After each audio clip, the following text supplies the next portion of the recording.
সময়ের মূল্যায়ন করতে হবে কি হবে না? আশপাশে কি সিগারেট খাচ্ছেন নাকি কেউ?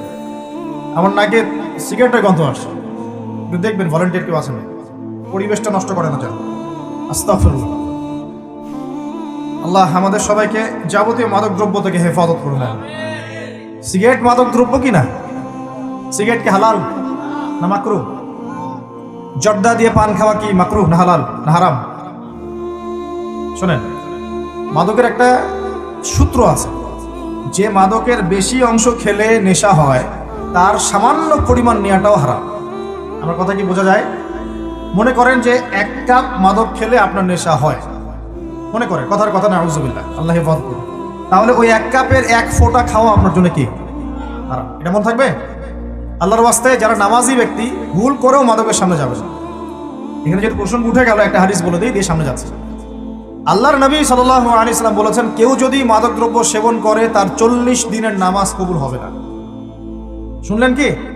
আল্লাহর নবী বলেছেন সাল্লাল্লাহু আলাইহি ওয়াসাল্লাম, কেউ যদি মাদকদ্রব্য সেবন করে তার 40 দিনের নামাজ কবুল হবে না। সে যদি তওবা করে আল্লাহ পাক তাকে মাফ করে দিবেন ইনশাআল্লাহ। যদি আবার মাদক খায় আরো 40 দিন নামাজ কবুল হবে না। যদি আবারও তওবা করে আল্লাহ পাক তাকে মাফ করবেন ইনশাআল্লাহ। যদি আবারও মাদক খায় আবার 40 দিন নামাজ কবুল হবে না। যদি আবারও তওবা করে আল্লাহ পাক মাফ করে দিবেন ইনশাআল্লাহ। এরপরেও যদি সে মাদক দ্রব্য খায়, খেতেই থাকে, আল্লাহ রাব্বুল আলামিন কিয়ামতের মাঠে তাকে তিনাতুল খাবাল পান করাবেন। কি পান করাবেন?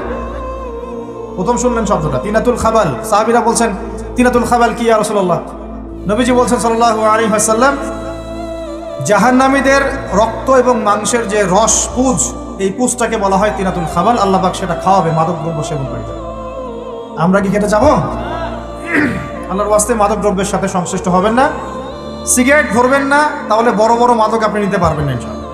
যারা সিগারেট খাওয়া শুরু করে আস্তে আস্তে গাঁজা, ইয়াবা, ফেন্সিডিল সবই খেতে শুরু করে। যুব সমাজ কি ওয়াদা করতে পারবেন জীবনে কোনোদিন মাদক দ্রব্য সেবন করবেন না? ওয়াদা করা যাবে ইনশাআল্লাহ? আল্লাহ পাক কবুল করে নিন, আমিন।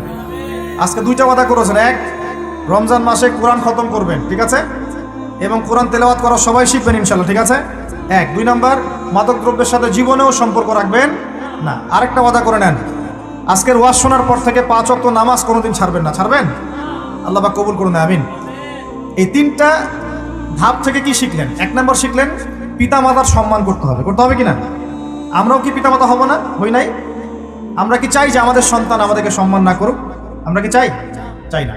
অতএব আমরা যদি চাই যে আমাদের সন্তান ভালো হোক, আমাদের উচিত আমরা যেন পিতামাতার সাথে ভালো বিহেভ করি। আমরা যদি চাই যে আমাদের মৃত্যুর পর আমাদের সন্তানরা আমাদের জানাজার নামাজ পড়াক, তাহলে আমাদেরকেও আমাদের পিতামাতার অনুগত থাকতে হবে। আল্লাহ পাক তৌফিক ইনায়াত করুন, আমিন। 2 নাম্বার বলেছি, রমজান মাস পেলেই গুনাহ মাফ করানোর চেষ্টা করতে হবে। অতএব রমজান মাসে আজে বাজে কোনো কাজের দিকে মনোযোগী হবেন না। প্রস্তুতি নেন, সামনে রমজান আসছে ইনশাআল্লাহ। নিজের কাজগুলোকে গুটিয়ে নেন, পড়াশোনা গুটিয়ে নেন, বাজারঘাট গুটিয়ে নেন। রমজান মাসে যেন এত ব্যস্ততা না থাকে, ফ্রি থাকেন, রিল্যাক্স, খালি ইবাদত বেশি বেশি করবেন ইনশাআল্লাহ। আর 3 নাম্বার, নবী সাল্লাল্লাহু আলাইহি ওয়াসাল্লামের নাম যখনই শুনবেন কি বলবেন?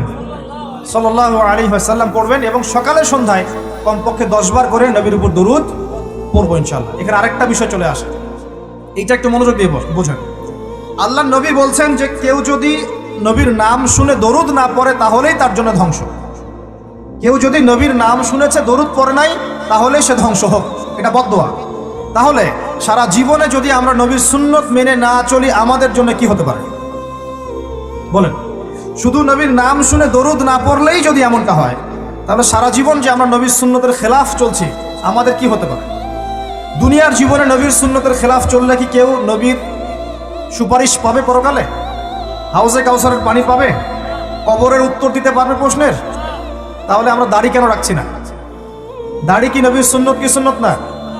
তাহলে নামাজ পড়ছি মাশাআল্লাহ, দাড়ি কেন রাখছি না? কি সমস্যা?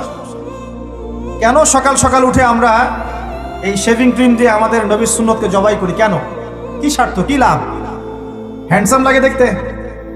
আপনাদের কি মনে হয় দাড়ি চেঁচে ফেললে, কেটে ফেললে হ্যান্ডসাম লাগে দেখতে, সুদর্শন লাগে? গাল ভর্তি দাড়ি থাকলে একজন পুরুষকে সিংহের মতো লাগে মাশাআল্লাহ। আমারও তো দাড়ি নাই, আমাদের যেগুলো দেখছেন এগুলো তো দাড়ি না। যাদের সুন্দর গাল ভর্তি দাড়ি আছে, এই মানুষগুলো যখন শেভ করে আমার খুব আফসোস হয়। আহা বেচারাকে, কত সুন্দর দাড়ি আল্লাহ পাক দিয়েছেন, প্রত্যেক দিন শেভ করা শুরু করেছে। অথচ আপনি দাড়ি ছেড়ে দিলে আপনার চেহারার ব্যক্তিত্বটা বাড়বে, সুন্দর লাগবে, স্মার্ট লাগবে, হ্যান্ডসাম লাগবে, সিংহের মতো লাগবে। মুসলিমরা কি ভীরু কাপুরুষ জাতি? আলী রাদিয়াল্লাহু আনহুর চেহারা দেখলে মানুষ, যখন যুদ্ধের মাঠে তার চেহারা দেখলে মানুষ ভয় পেয়ে যেত। যুদ্ধের মাঠে তার চেহারা দেখলে মানুষ ভয় পেয়ে যেত। দাড়ি, ফুল দাড়ি, ছেড়ে দেওয়া দাড়ি। এবং তিনি যখন গর্জন করতেন যুদ্ধের মাঠে, যে প্রতিপক্ষ যখন থাকতো আহ্বান করতেন, কে আছে সামনে আসো, সাহস থাকলে আমার সামনে। এই গর্জন শুনেই মানুষ ভয় তার সামনে আসতো না। খালিদ বিন ওয়ালিদ রাদিয়াল্লাহু আনহু যুদ্ধের মাঠে তার গর্জন শুনেই মানুষ সামনে আসতো না। কাকা রাদিয়াল্লাহু আনহু তিনি একাই 10 জন 20 জনের সাথে লড়াই করতে পারতেন। বলা হতো যে সেনাবাহিনীর মধ্যে কাকা রাদিয়াল্লাহু আনহু আছে, ওই সেনাবাহিনী কখনো পরাজিত হয় না। বলা হতো, এটা প্রবাদ ছিল। তাদের গাল ভর্তি দাড়ি ছিল না।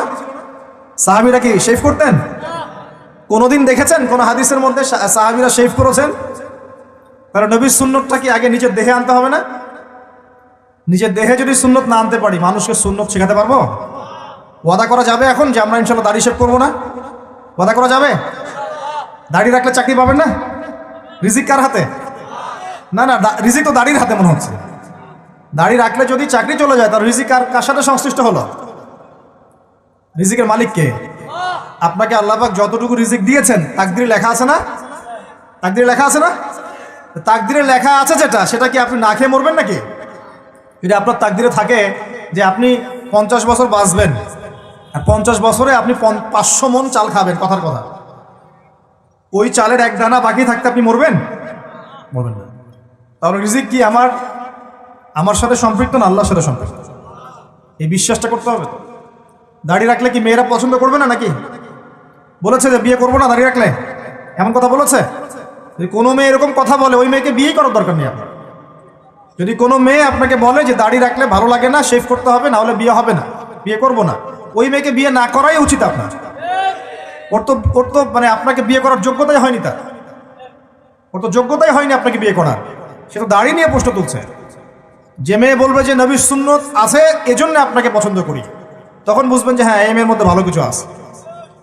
যেই মেয়ে দেখবে যে আপনি নামাজি কিনা, যেই মেয়ে দেখবে আপনি নামাজি কিনা, দাড়ি আছে কিনা, ইমানদার কিনা, দিনের জন্য কিছু করেন কিনা, হালাল করলে আপনার ঘরে শান্তি দিবে। আর যেই মেয়ে আপনাকে দেখবে আপনার কত বড় সম্পত্তি, কতটা বড় জমি, কত বড় চাকরি, সুদ খান কিনা ওর কোনো আসা যায় না, টাকা হইলেই হইলো, এগুলোকে ঘরে ঢুকালে অশান্তি আর অশান্তি। কি চাচ্ছেন, শান্তি না অশান্তি?